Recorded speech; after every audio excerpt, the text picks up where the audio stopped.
Hi, salamat sa patuloy na pagsuporta sa ating channel, ang asawa kong tinitingala ng lahat. Ating subaybayan ang buhay ni Daryl Darby. Kabanata 4476. Sobrang seryoso ng mukha at ng tono ni Archfiend Antigonus habang nagsasalita, pero lingid sa kaalamanan ng Heaven Emperor, kasinungalingan lang. Ang lahat, dahil bago pa man makabalik si Empress Nuwa sa Sylphind Mountain, na ilipat na ni Archfiend Antigonus ang fairy soul ng ancient ancestor at ang totoong laman ng soul requiem stone ay Fiend soul. Gamit ang occult technique ng Fiend race, plano niyang linlanggan ang Heaven Emperor. Hindi nagtagal, may pulang ilaw na lumabas mula markang paywa sa soul requiem stone. Parte yon ng ilusyon nandoon talaga ang fairy soul ng ancient ancestor. Master, hindi na makapaghintay ang Heaven Emperor na mabawi na ang kanyang master dahil sobra-sobra na siyang nag-aalala para rito.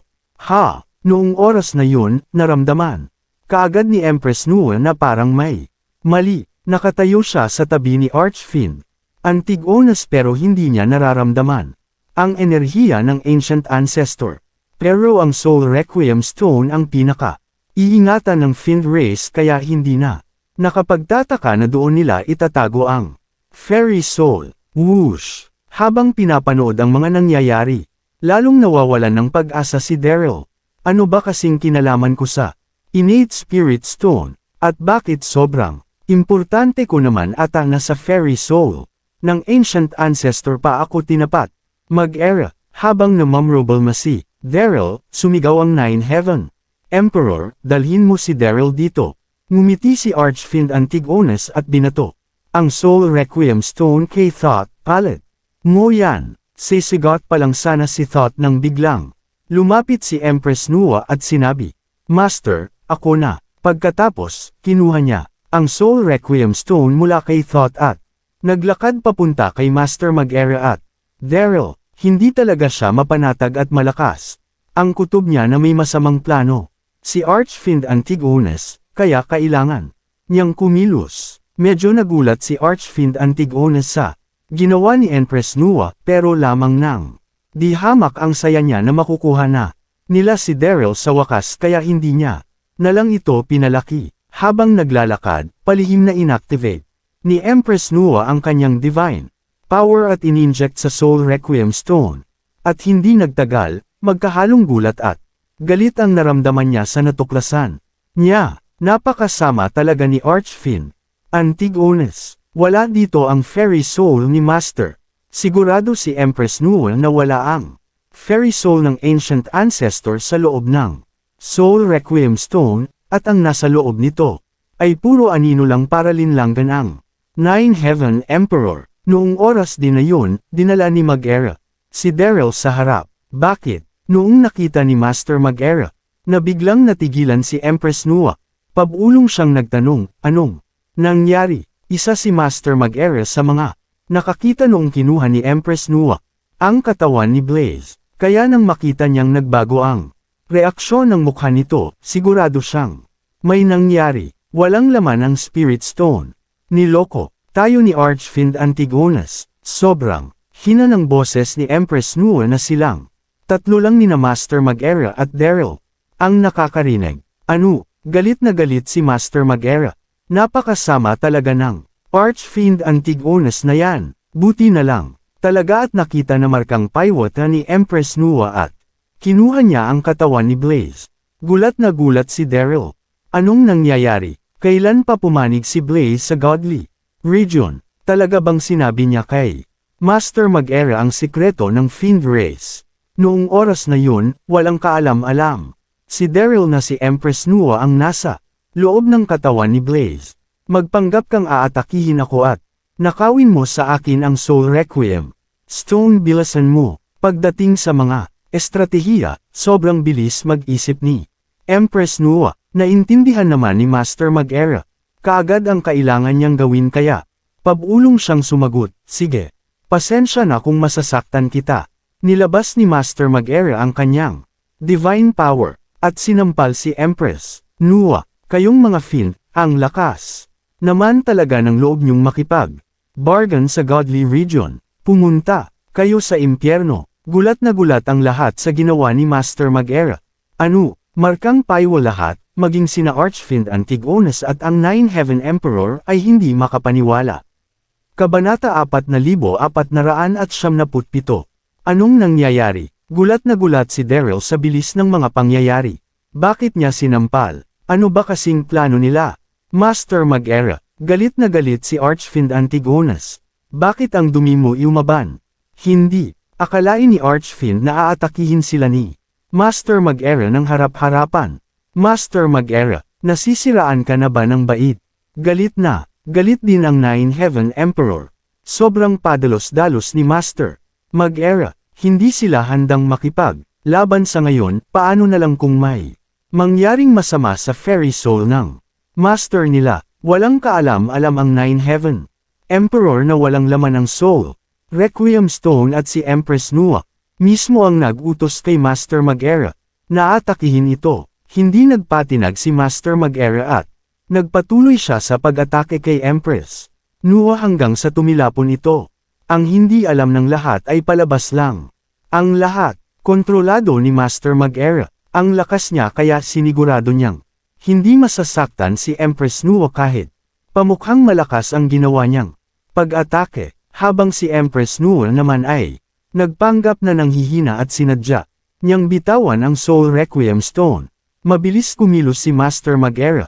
Nagmamadali niyang kinuha ang Soul Requiem Stone habang hawak-hawak niya rin si Daryl sa kabila niyang kamay.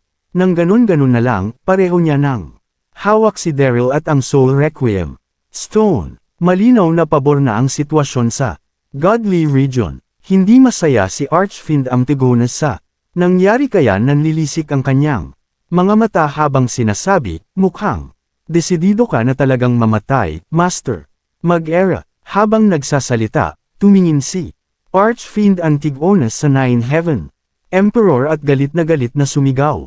Bakit niloko niyo kami? Kahit na walang laman ang Soul Requiem Stone, nagagalit siya dahil naisahan sila ni Master Mag-era. Wala siyang kaalam-alam na planado ang lahat. Maging sina Thought at ganon ay galit na. Galit din. Grabe ka, nakakahiya kang maging parteng Godly Region. Traidor ka, ang kapal ng mukha mo. Habang galit na galit ang mga Fiend Martyr, nag-aalala silang lumapit kay Empress Nua. Ayos ka lang ba, Blaze?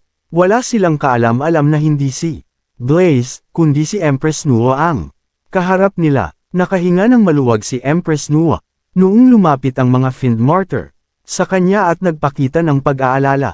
Salamat naman at hindi sila nakahalata. Tumingin siya sa mga ito at sumagot. Ayos lang ako. Nagpanggap na mukhang nahihiya si Empress Nua sa harap ni Archfiend Antigonus. Pasensya na kung nasira ko ang lahat. Ang importante ligtas ka. Walang emosyong sagot ni Archfiend Antigonus. Pero sa loob-loob niya ay naiinis siya kung gaano kalampas si Blaze. Paano siya na-take ng ganun-ganun na lang ni Master Mag-era. Walang oras si Archfiend Antigonus na mag-isip ng mga bagay-bagay kaya muli siyang tumingin kay Master Mag-era. Panipi, ibigay niyo sa amin si Daryl. Nasa inyo na ang Soul Requiem Stone, tumupad kayo sa usapan. Tumawa ng malakas si Master Mag-era.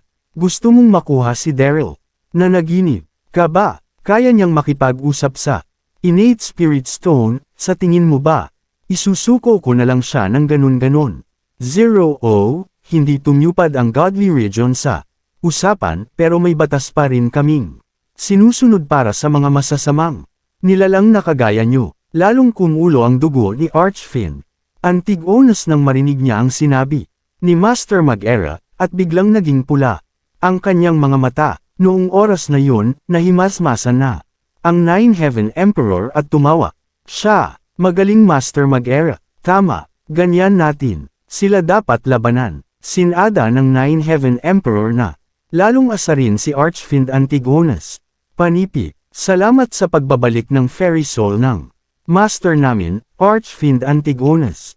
Hanggang sa muling pagkikita. Magaling, magaling. Tumawa si Archfiend Antigonus at paulit-ulit na tumungo. Mga impokrito, pagbabayaran ko kayo sa ginawa niyong Panloloko sa akin. Pagkatapos niyang magsalita, diretso niyang binigkas ang isang tiyan. Isang malakas na puwersa ang lumabas mula sa Soul Requiem Stone at nabalot ng kadiliman ang buong paligid. Kabanata 4478. Anong nangyayari? Masama ang kutob ni Master Mag-era. Pakiramdam niya ay bigla na lang sisibog ang Soul Requiem na nasa kamay niya.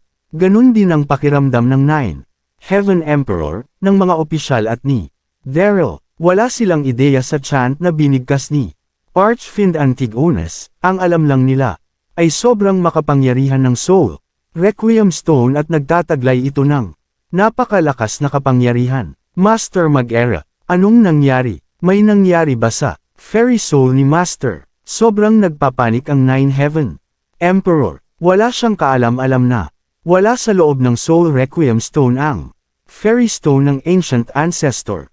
Hindi ko alam. Sobrang pinagpawisan si Master Mag-era. Gusto niyang ihagis ang Soul Requiem Stone pero parang hinigop nito ang lakas niya na hindi siya makagalaw. Sasabog na. Takot si Daryl. Gusto niya sanang tumakbo palayo pero ayaw siyang bitawan ni Master Mag-era. Pagkatapos bigkasan ni Archfiend Antigonus ang chant, biglang nagliwanag ang kanyang mga mata at sumigaw siya nang mamatay ka. Sinundan ito ng pagsabog ng Soul Requiem Stone na nagdulot sa isang pagyanig. Nagmamadaling tumakbo papalayo ang 9 Heaven Emperor at ang mga opisyal.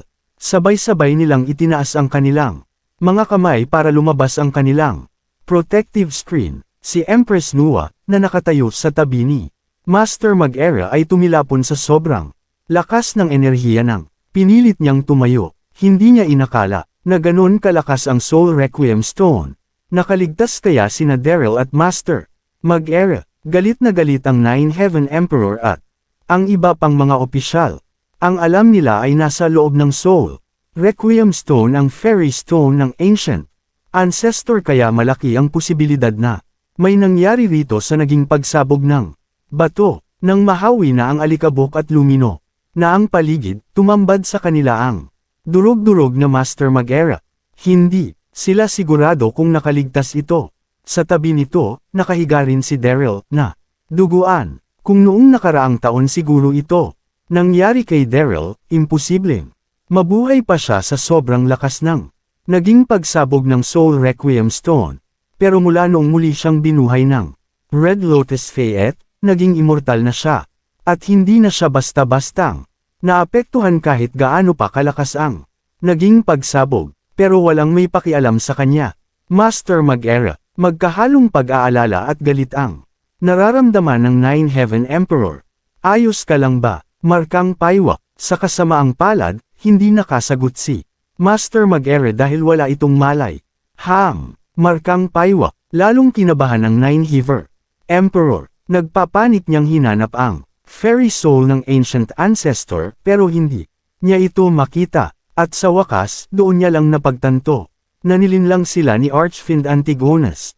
Panipi, pinaglaruan mo kami, Archfiend Antigonus. Nasaan ang Fairy Soul ng Master ko? Galit na galit ang 9 Heaven Emperor. Sobrang sama talaga ng Fiend race. Tumawa ng malakas si Archfiend Antigonus. Ang kapal ng mukha mong sabihin yan sa akin. E ano sa tingin mo? Yung ginawa ng magaling yung Master Mag-era. Kaya wala tayong pinagkaiba. Mamatay ka na. Galit na galit ang 9 Heaven Emperor pero hindi siya makasagot dahil tama ang sinabi ni Archfiend Antigonus, si Master Mag-era ang naunang umatake. Kabanata 4479. 9 Heaven Brat. Walang ganang makipagdiskusyon si Archfiend Antigonus kaya galit niyang sinabi, "Tutal, parehas naman tayong madumi lumaban, hindi natin pwedeng ituloy ang palitan na to." Boss! Pagkatapos, biglang may umatake sa walang malay na katawan ni Master Mag-era. Habang si Archfiend Antigonus naman ay dumiretso kay Daryl at kinuha ang katawan nito. Noong nadaan niya si Empress Nua, hinayla niya rin ito. "Aalis na tayo," sigaw ni Archfiend Antigonus, Tinatoth, ganun, at iba pang mga Fiend Martyr. Walang tanong-tanong, lahat ay nagsisunuran kay Archfiend Antigonus. Bago tuluyang umalis, galit na galit. Tumingin si Archfiend Antigonus, "Ha? Wala kang kwenta 9 Heaven Brat. Saan ka kaya pupulutin kung wala ang Ancient Ancestor? Tandaan mo ta, pagbabayaran ko ang buong godly region." Galit na galit ang 9 Heaven Emperor. Sasabihan niya palang sana ang mga opisyal na kasama niyang dakipin ang mga ito, pero biglang naglaho ang mga Fiend. Wala kayong kwenta. Pinaglaruan sila ng mga Fiend.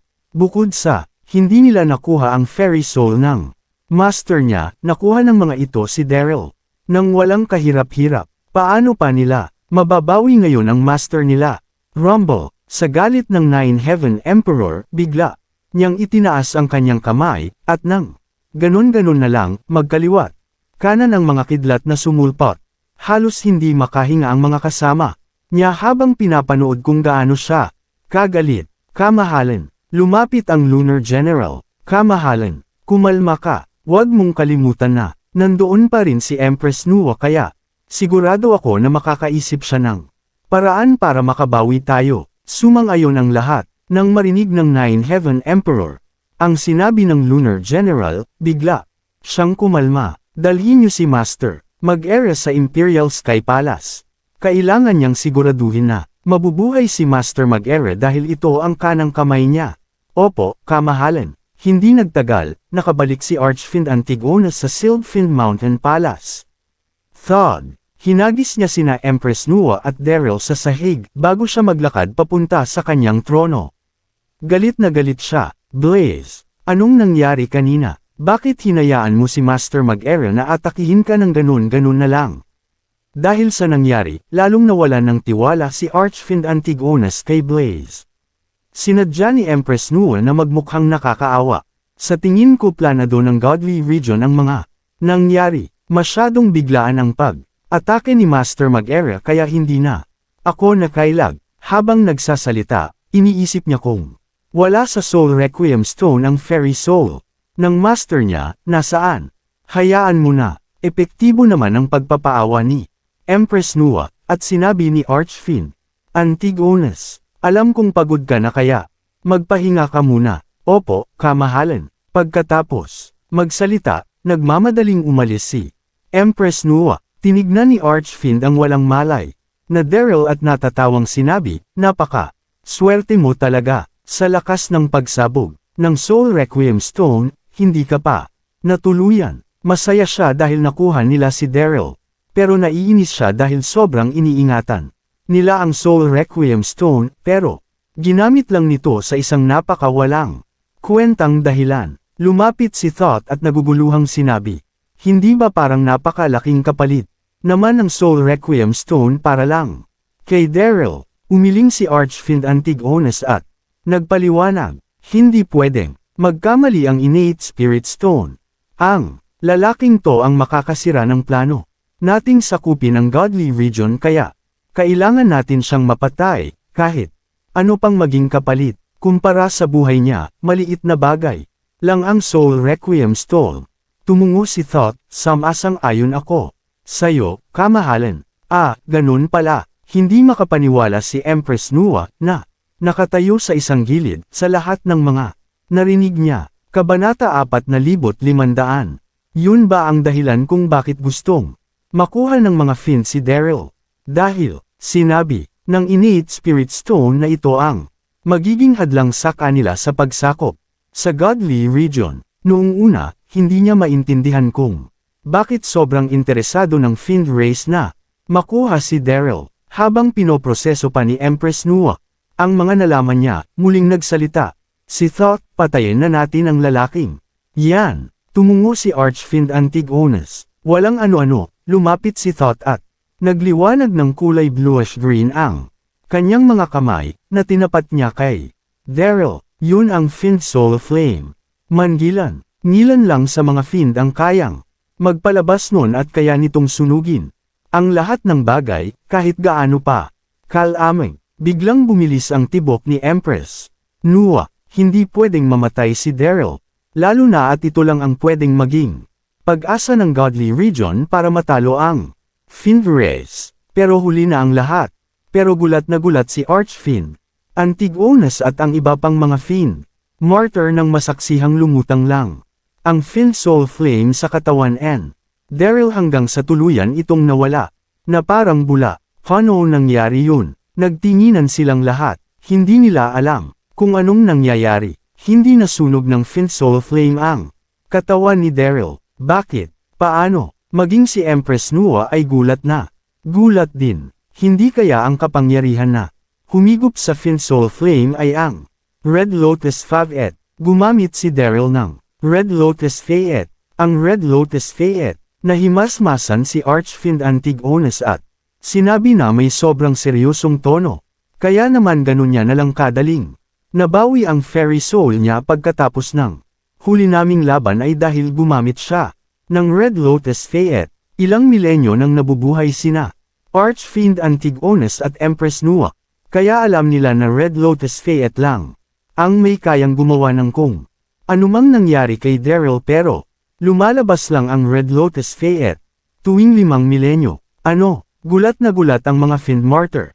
Bilang parte ng 12 Fiend Martyr, narinig na nila ang tungkol sa Red Lotus Fayette. Alam nila na lumalabas lang ito tuwing 5 milenyo at ang sinumang nagtataglay nito ay hinding-hindi mawawasak ang katawan. Habang gulat na gulat ang lahat, sinabi ni ganon, ibig sabihin, hindi natin bastang mapapatay si Daryl. Anong kailangan nating gawin? Naiinis si Thoth sa mga nangyayari. Habang si Empress Nua naman ay nakahinga ng maluwag. Buti na lang at taglay ni Daryl ang Red Lotus Fayette. Kung hindi nga ito napatay ng Nine Heaven Emperor, lalo naman na ang Fiend Race, diba? Umupo si Archfiend Antigonas sa kanyang trono para mag-isip, at pagkalipas ng ilang minuto ay sumagot siya. Naalala mo ba yung espesyal na lugar sa norte ng Sealed Fiend Mountain? Gulat na gulat ang lahat sa sinabi ni Archfiend Antigonas. Kamahalan, ang tinutukoy mo ba ay ang Infernal Shadow Prison? Maging si Thoth ay nanginginig sa takot habang nagsasalita. Biglang nagpanik si Empress Nua nang marinig niya ito kaya hindi niya napigilan ang sarili niyang magsalita. Kamahalan, kailangan ba talaga nating ikulong si Daryl sa Infernal Shadow Prison? Sa tingin ko, basta bantayan lang natin siya nang maigi, wala na tayong magiging problema. Mukhang kalmado si Empress Nua habang nagsasalita, pero sa loob-loob niya ay sobrang kinakabahan siya.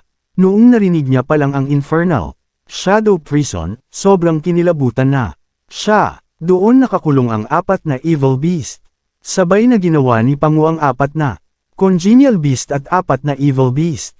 Kahit na hindi pa nakikita sa personal ni Empress Nua ang mga ito, narinig niya kay Ancient Ancestor na sobrang nakakatakot ang mga ito. Maging ang Ancient Ancestor ay natatakot din sa 4 na Evil Beast kaya siguradong mamatay si Daryl sa oras na ipatapon ito sa Infernal Shadow Prison. Kahit pa nasa kanya ang Red Lotus Fayette. 2. B. Continued.